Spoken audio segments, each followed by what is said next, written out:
ہادیہ ای magazine کے زمرہ بہنیں پوچھتی ہیں میں آپ کا استقبال ہے۔ سوال کا جواب مولانا رضی الاسلام ندوی، سیکریٹری جماعت اسلامی ہند دیں گے۔ السلام علیکم ورحمۃ اللہ وبرکاتہ۔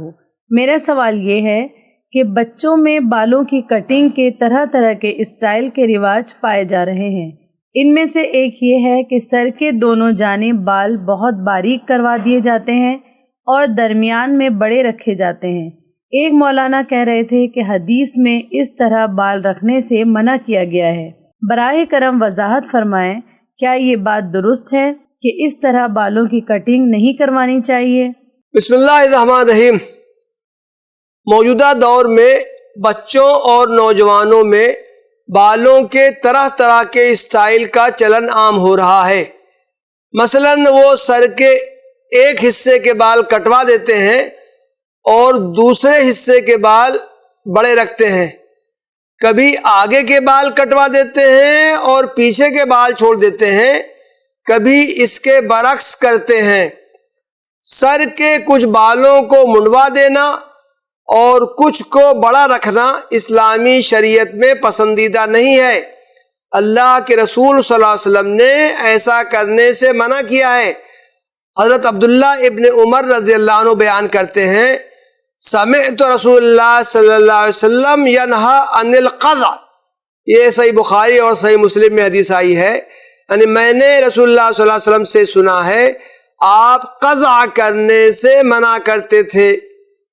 اس حدیث کو عبید اللہ ابن حفص نے عمر ابن نافع سے، انہوں نے اپنے باپ نافع مولا ابن عمر سے، اور انہوں نے حضرت عبداللہ ابن عمر سے روایت کیا ہے۔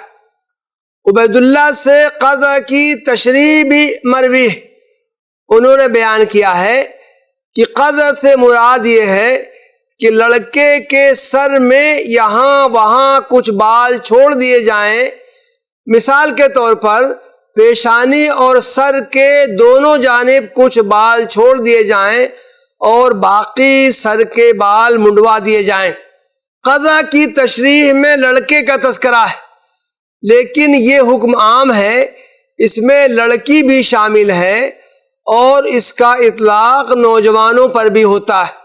علامہ ابن قیم رحمہ اللہ نے قضع کی 4 صورتیں بتائی ہیں۔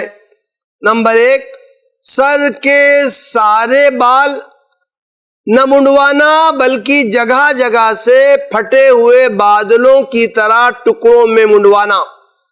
نمبر 2، درمیان سے سر کے بال منڈوانا اور کنارے کے بال چھوڑ دینا۔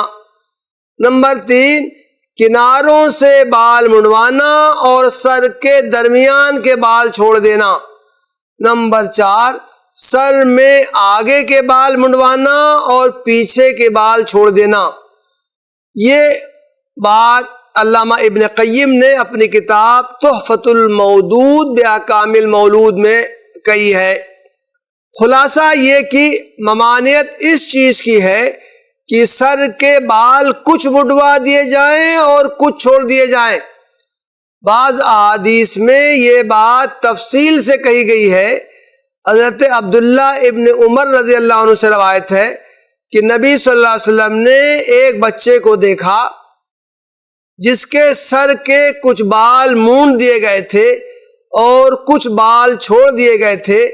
آپ صلی اللہ علیہ وسلم نے ایسا کرنے سے منع کیا اور فرمایا احلقوا کلہ او اترکوا کلہ۔ یہ ابو داؤد میں روایت آئی ہے، یعنی اس کے سر کے تمام بال منڈوا دو یا تمام بال چھوڑ دو۔ البتہ اگر سر کے بالوں کی تحدید کے لیے گدی کے بال باریک کروا دیے جائیں یا حلق کروا دیا جائے تو یہ اس ممانعت میں داخل نہیں ہے۔ اسی طرح کان کے اطراف کے بال باریک کروا دیے جائیں یا منڈوا دیے جائیں تو اس کی بھی اجازت ہے۔ وآخر دعوانا ان الحمد للہ رب العالمین۔